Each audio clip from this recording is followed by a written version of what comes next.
Hello hello, je vous reprends aujourd'hui pour un update lecture. Alors c'est vrai que j'ai pas l'habitude d'en faire, mais je me suis dit que j'allais faire ça par mois. Je pense que pour ceux qui n'aiment pas les vlogs ou qui ne les regardent pas, c'est peut-être plus intéressant pour eux, parce que du coup c'est des updates assez rapides où je passe 2-3 minutes sur chaque livre, donc c'est assez succinct, mais en même temps ça récapitule un peu toutes mes lectures du mois. Donc je me suis dit que j'allais commencer à faire des updates lecture mensuelles. Alors déjà, je suis désolée pour la luminosité, il fait hyper gris aujourd'hui, il pleut, donc et puis je voulais pas mettre la lumière parce que sinon ça ferait très jaune. Donc voilà, c'était soit j'allume la lumière, mais la lumière est pas très jolie, soit il fait un peu sombre, donc je préfère peut-être garder la lumière naturelle tout de même.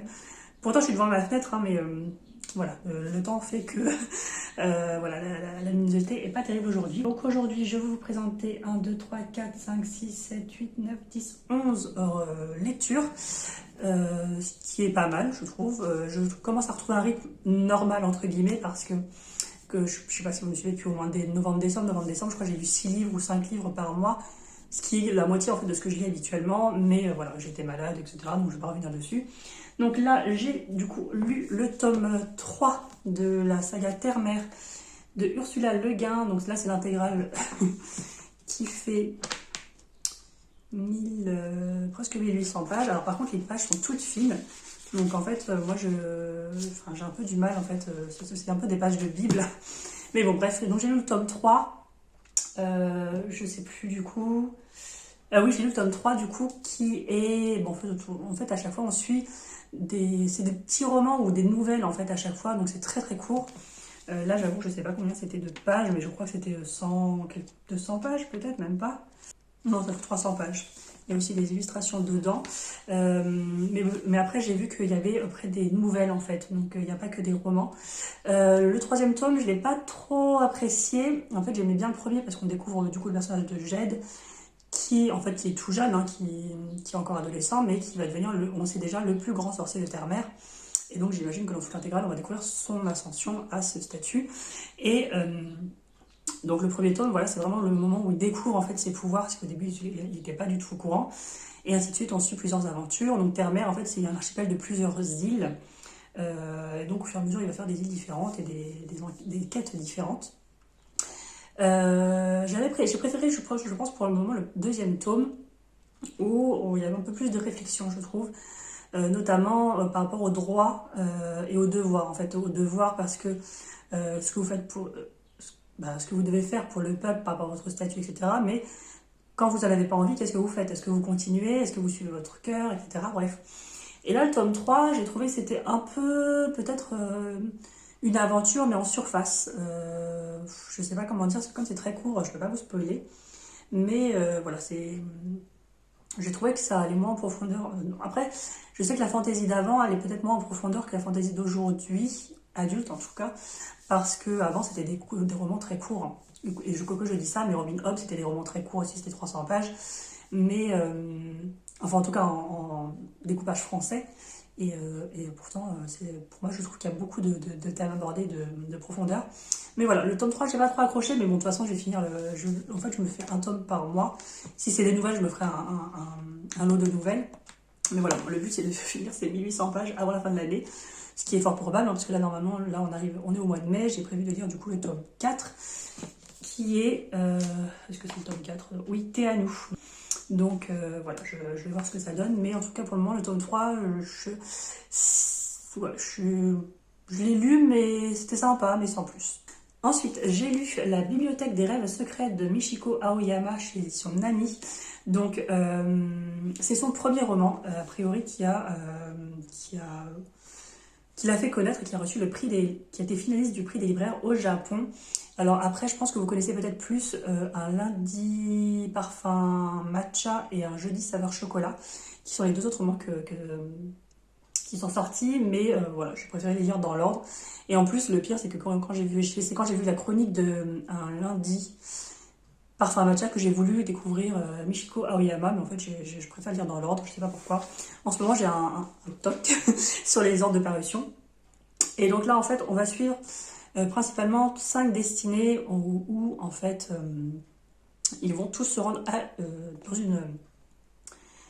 dans une petite bibliothèque où une femme va leur conseiller un livre qui n'a rien à voir avec leur métier, avec ce qu'ils cherchent de base, parce qu'en fait, ils vont tous dans la bibliothèque pour chercher un livre de base pour les aider dans leur métier, dans leur vie en général.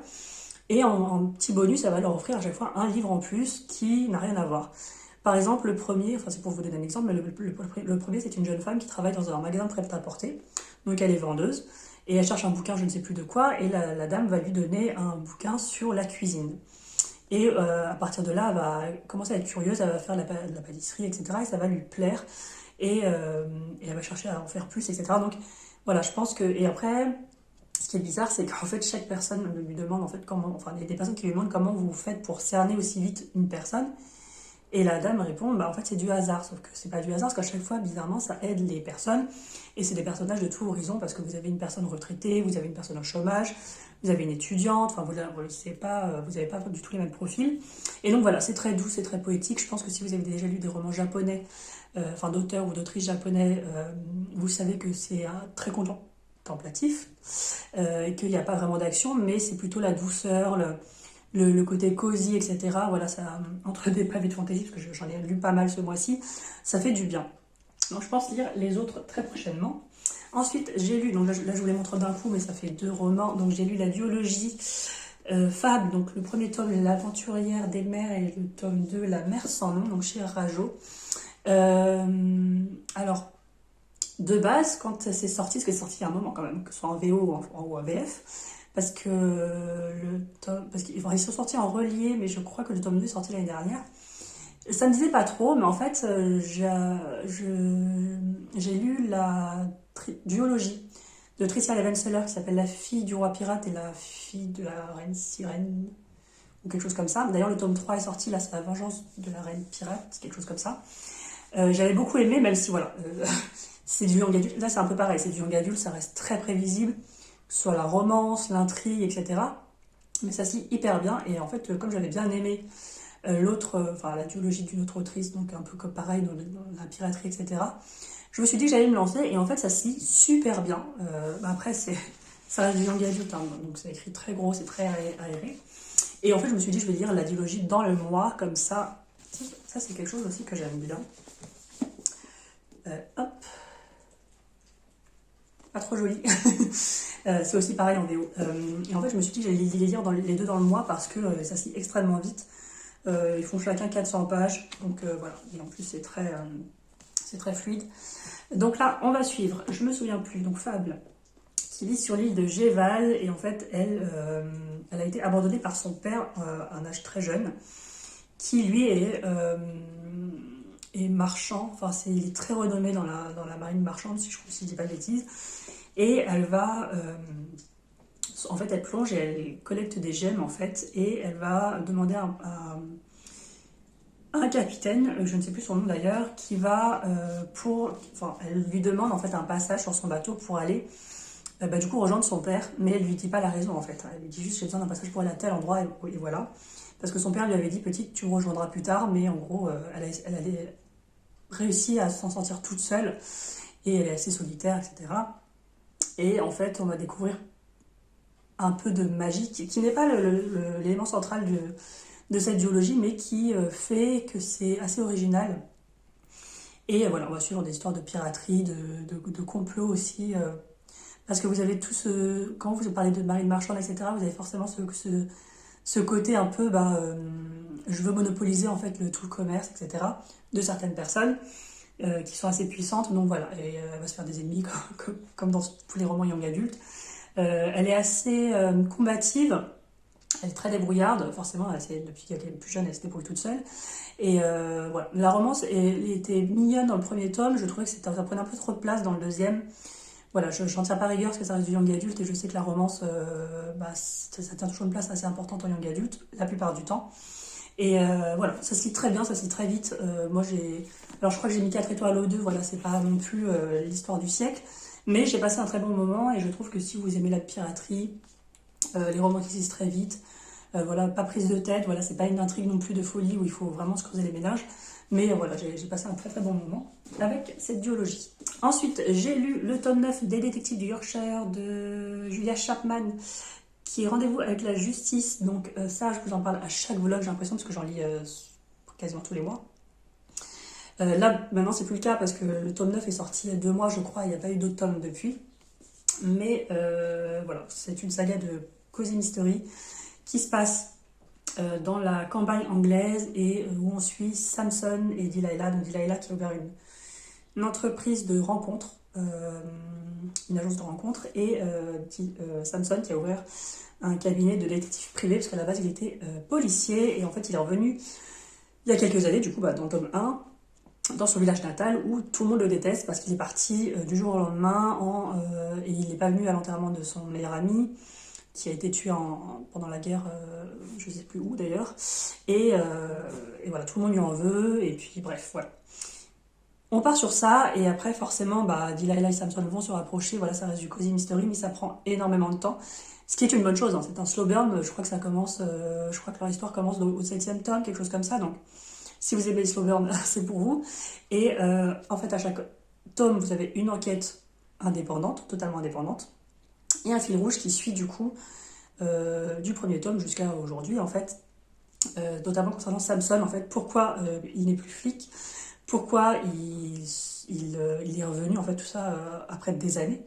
Et voilà. Et donc, ce qui est très bien aussi, c'est que dans ce village, tout le monde sait tout, toutes les rumeurs circulent à la vitesse de l'éclair, et les personnages sont hyper attachants en fait. C'est ça aussi, c'est le côté aussi donc campagne anglaise, un peu avec les moutons, les fermes, etc.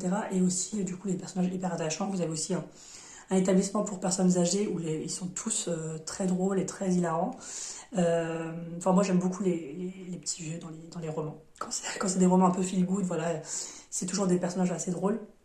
Et donc voilà, là on avance pas mal, enfin surtout à partir du tome 7 on avançait pas mal dans le fil rouge, parce qu'au début c'était un indice par un indice, et là en fait à partir du tome 7 on avance beaucoup plus vite dans la révélation en fait du fil rouge de cette saga. Et donc voilà, c'est une saga de Cozy Mystery que je recommande vraiment, c'est l'une des seules que je lis, enfin j'en ai commencé plusieurs en lisant le tome 1, souvent les Cozy Mystery ça dure 10, 20, 30 tomes.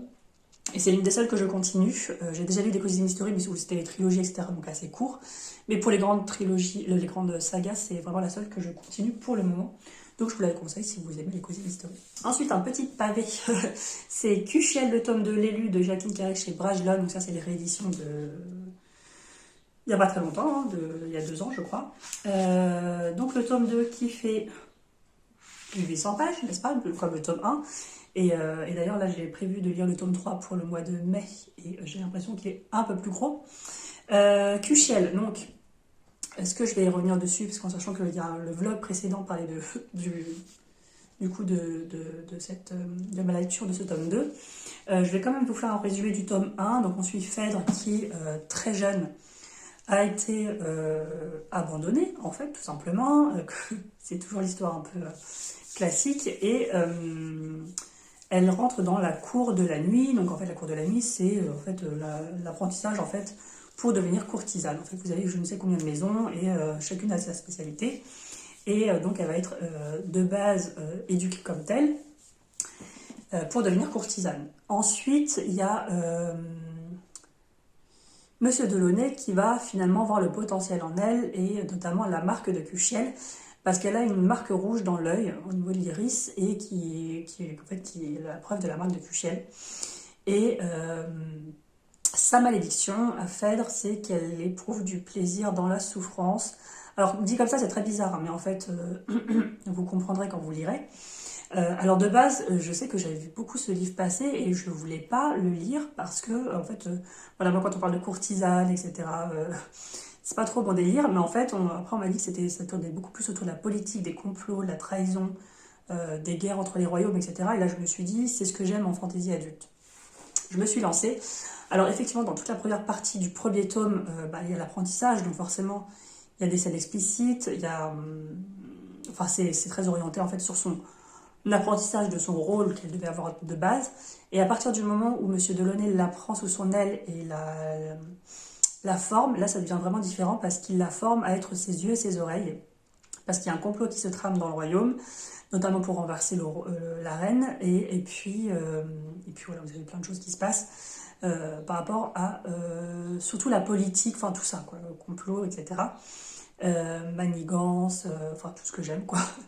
Et voilà. Et dans le tome 2, effectivement, on voit toute cette envergure qui prend une ampleur plus que juste sur Terre d'Ange. Donc Terre d'Ange, la contrée où vit Phèdre, parce que ça atteint aussi d'autres royaumes, parce qu'elle va aussi voyager, et du coup, ça va s'étendre de plus en plus, et on voit vraiment une machination pour en fait renverser la reine toujours, et prendre la place sur le trône, ou faire placer des personnes sur le trône.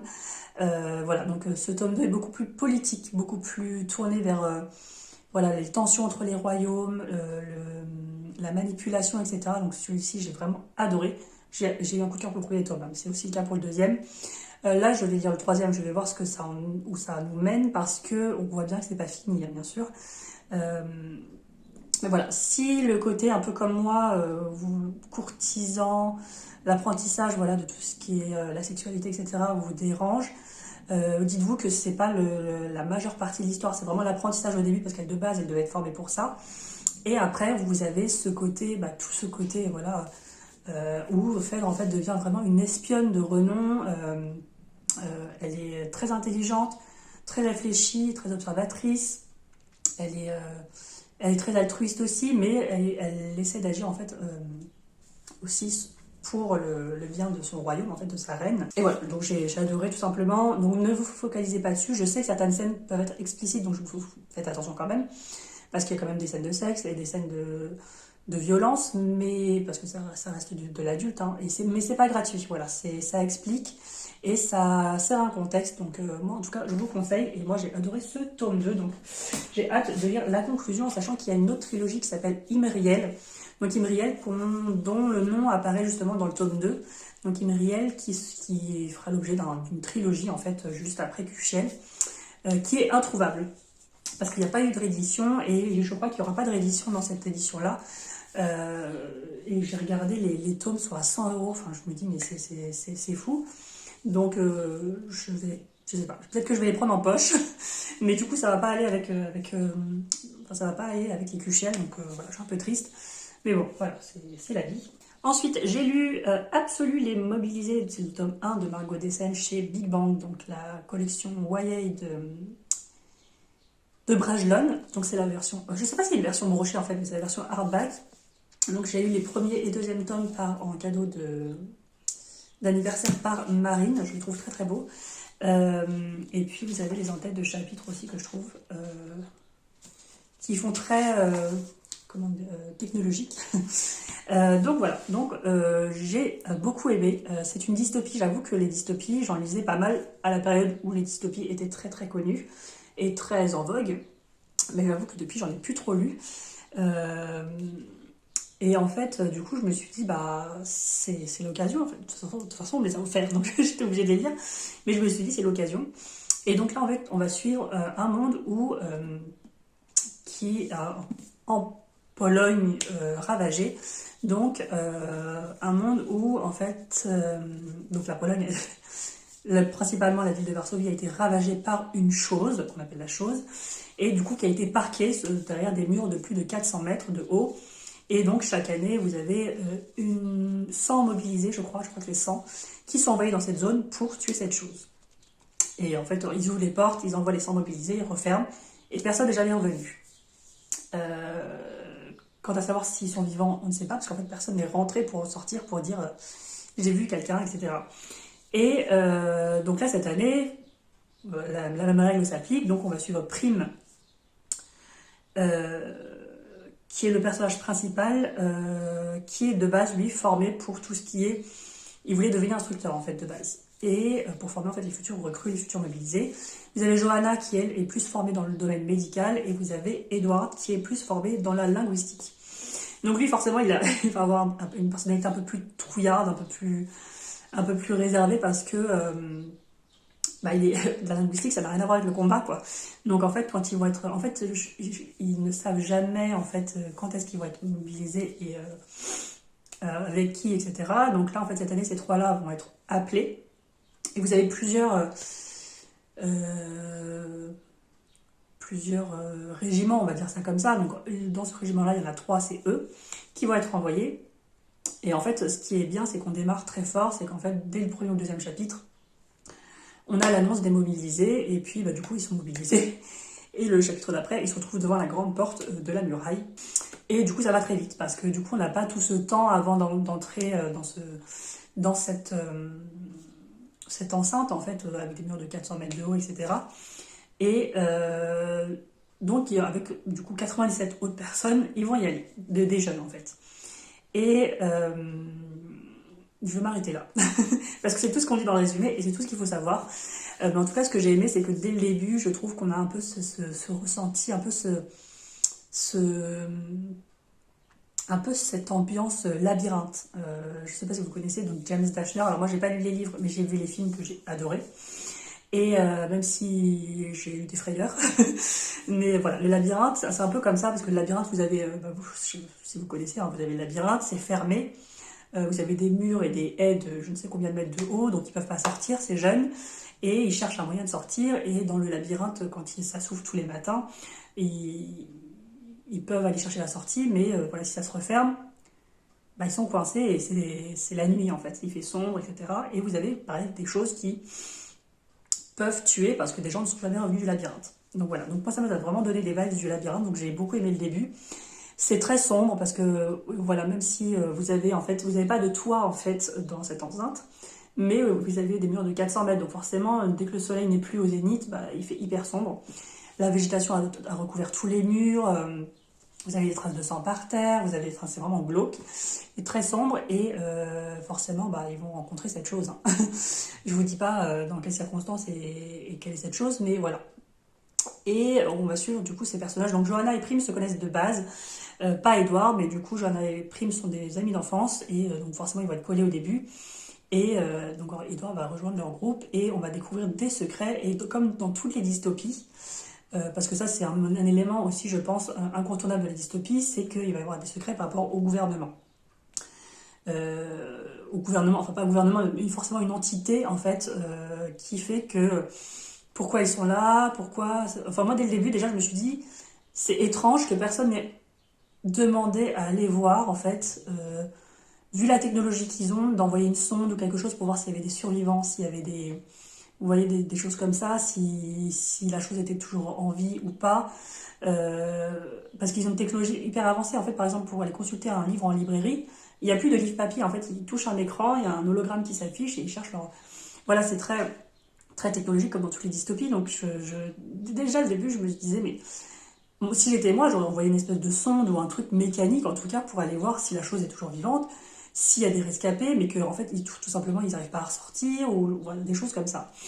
Et donc, forcément, vous avez un secret qu'on ne découvre pas là, d'ailleurs, tout de suite, parce que là, même à la fin du tome, en fait, donc forcément, ça annonce une suite, parce qu'il se passe quelque chose, vous avez un événement, et en fait, paf, ça se coupe, en fait, c'est comme si vous avez coupé un tome en deux, et... mais vous n'avez pas la réponse, en fait. Pourquoi Voilà, mais c'est très...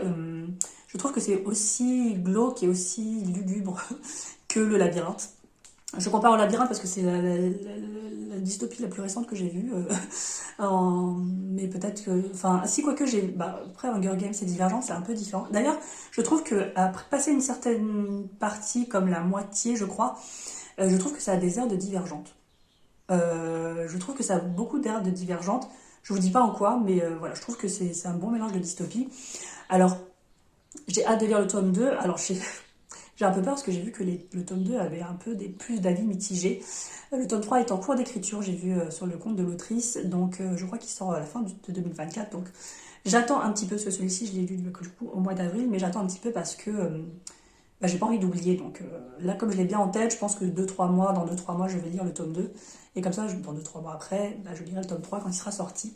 Mais c'est une bonne dystopie. En tout cas, ça fait très longtemps que j'ai pas lu une dystopie, donc peut-être que mon avis est biaisé et qu'en fait, c'est une dystopie très classique. Et j'en ai pas lu tant que ça, parce qu'en fait, moi, tout ce qui est Divergente, Hunger Games, tout ça, je les ai juste vus en film. Donc peut-être qu'en livre, c'est beaucoup plus poussé que dans les films, et donc je ne fais pas trop même le labyrinthe. Mais en tout cas, en lecture, je trouve que c'est une bonne entrée en matière de young adulte. Donc je conseille en tout cas le premier tome. Ensuite, j'ai lu L'Empire d'écume, le tome 3, La guerre des éclats d'os de Andrea Stewart chez toujours Big Bang. Donc c'est pareil, ces couvertures-là, moi je les adore, je trouve Ah, je ne marque pas, je crois qu'on a eu avec la précommande. Mais voilà, je trouve que les illustrations sont très jolies. Et même les couvertures de base. Donc, le tome 3, je ne peux pas vous dire grand chose, c'était en lecture commune avec Marine, donc qui m'a offert les mobilisés. Et donc, dans le premier tome, en fait, on va suivre Lynn, qui est la fille de l'empereur. Donc, c'est pareil, là, c'est un archipel d'îles. Donc, là, elle vit sur la plus grande île, donc c'est la fille de l'empereur, et il a un fils adoptif. Et elle a eu une maladie quand elle avait 5 ans ou 3 ans, quelque chose comme ça, et elle a un trou de mémoire de quelques années dans sa vie. Et son père, en fait, essaye à chaque fois, lui fait des leçons, entre guillemets, pour voir si elle a retrouvé la mémoire, etc. Donc déjà, on se demande, ça cache quelque chose. Et on voit bien aussi que du coup, le fils adoptif, voilà, il y a un truc qui va pas aussi. Et au fur et à mesure, donc on suit aussi Jovis, qui est un rebelle, en fait, de, par rapport à l'Empire, qui a perdu sa femme et en fait on va voir que au fur et à mesure des îles vont disparaître, vont être englouties, on ne sait pas pourquoi.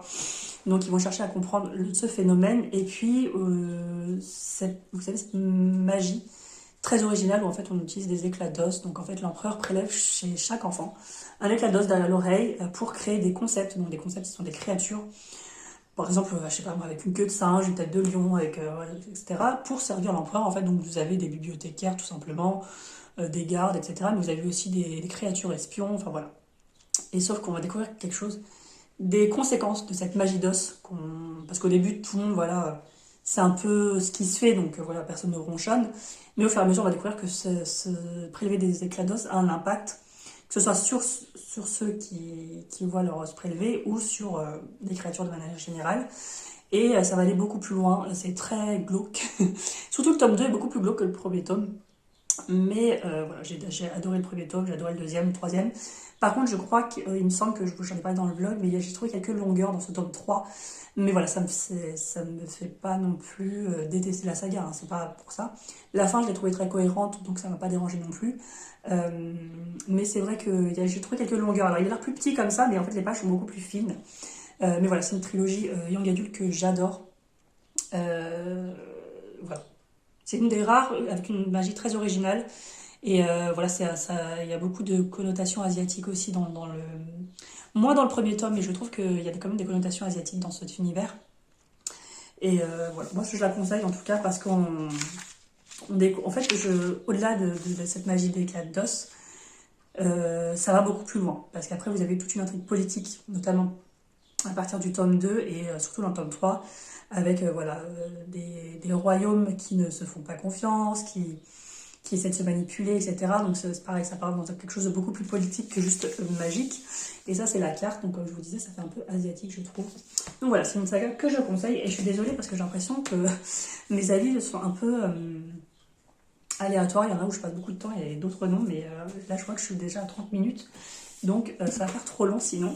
Ensuite, j'ai lu Foul Lady Fortune de Chloé Gong, qui est la seconde duologie dans l'univers des Violent Delights. Donc c'est Plaisir violent en français. Les 2 tomes sont sortis chez Le Saxus, si je dis pas de bêtises, ou chez Sabran.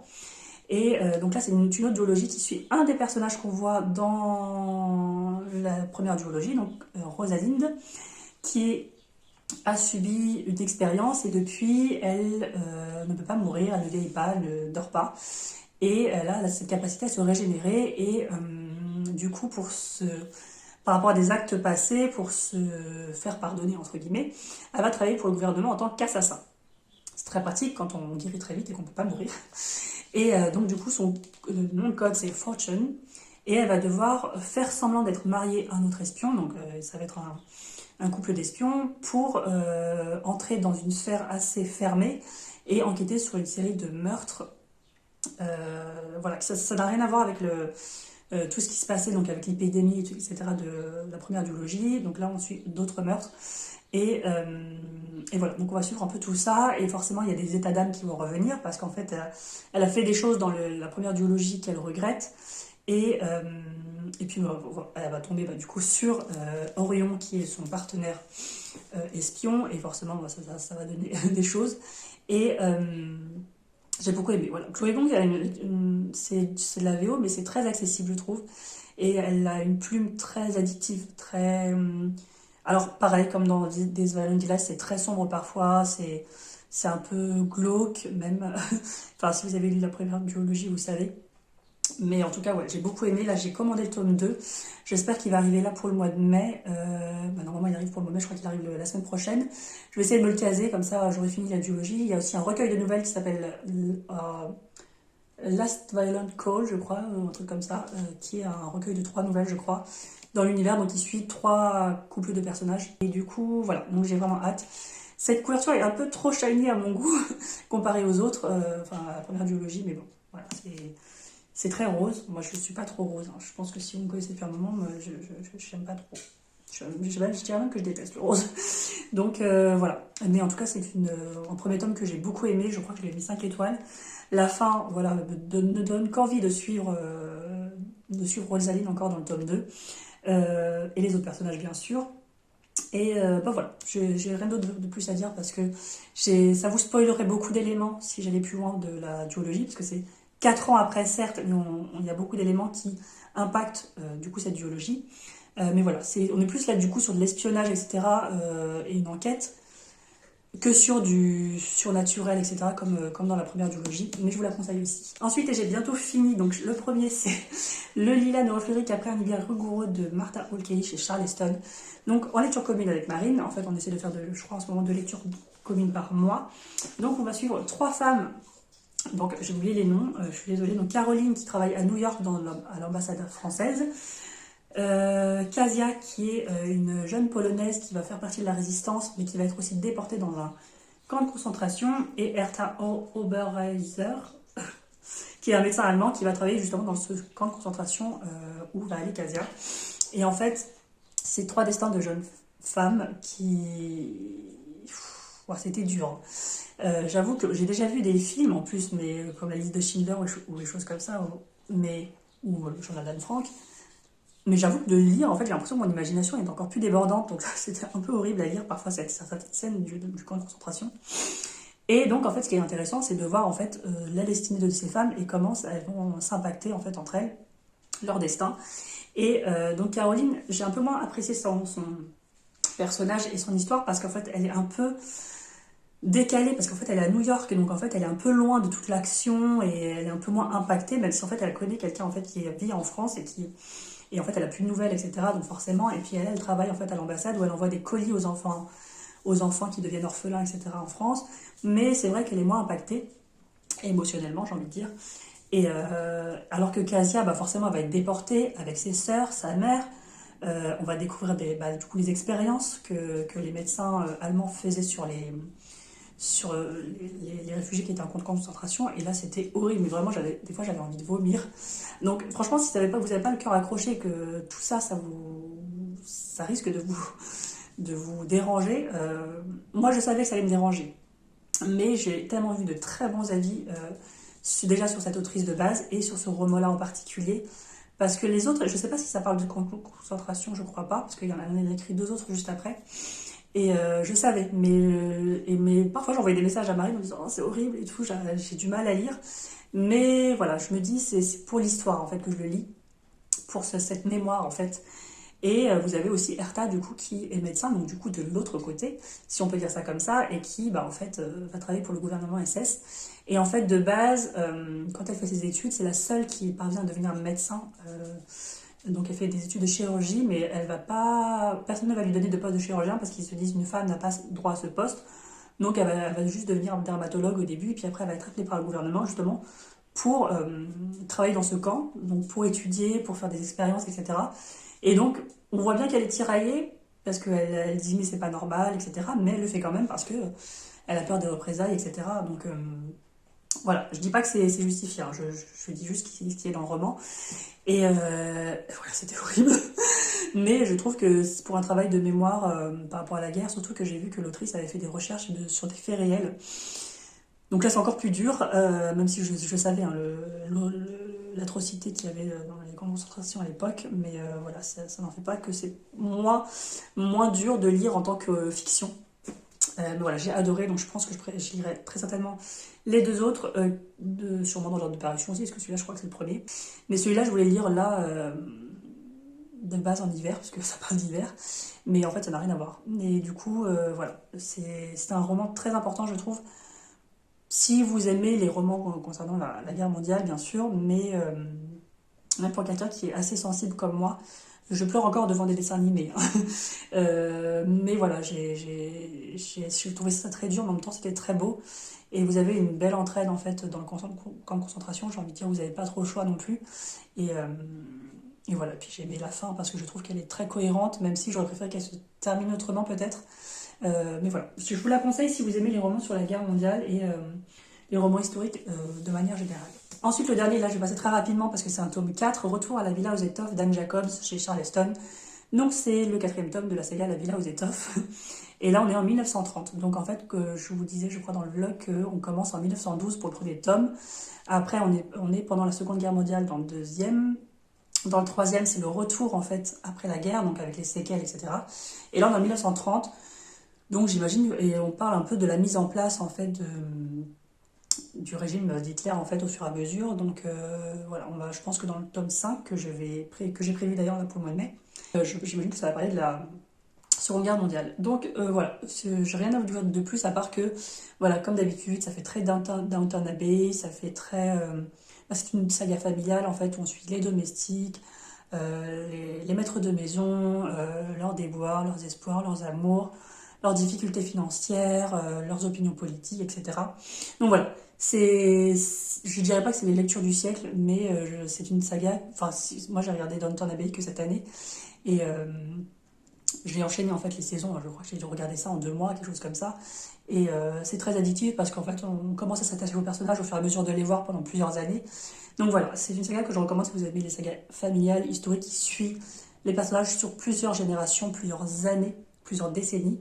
Et voilà, donc j'ai hâte parce que je lis le tome 5 et le tome 6, du coup je pense que je l'aurai fini cet été, normalement, parce que j'en lis un par mois. Sur ce, c'était un début de lecture très long, je commence à avoir la gorge. Dites-moi si certains de ces romans vous tentent, si vous les avez lus, si vous les avez aimés ou pas. Et surtout, n'hésitez pas à me dire en commentaire si vous avez des recommandations en matière de lecture estivale. Parce que là, j'ai recommandé 2 romances, parce que je me dis que les romances c'est très estival.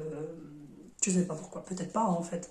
Mais j'ai commandé 2 romances en VO et en fait, je pense que j'aurai un peu moins le temps de lire cet été pour des raisons personnelles. Et donc, je voulais peut-être lire moins de pavés comme ça de fantaisie et de romans un peu durs, mais un peu plus. Forcément, il y aura forcément de la fantaisie parce que c'est ce que je lis à 70-80%. Mais voilà, je voulais savoir si vous aviez des recommandations de lecture estivale, que ce soit romance, cosy mystery. Alors je lis pas trop de feel good de manière générale, mais je lis quand même des Jane Colgan, etc. Mais je lis pas de développement personnel, etc.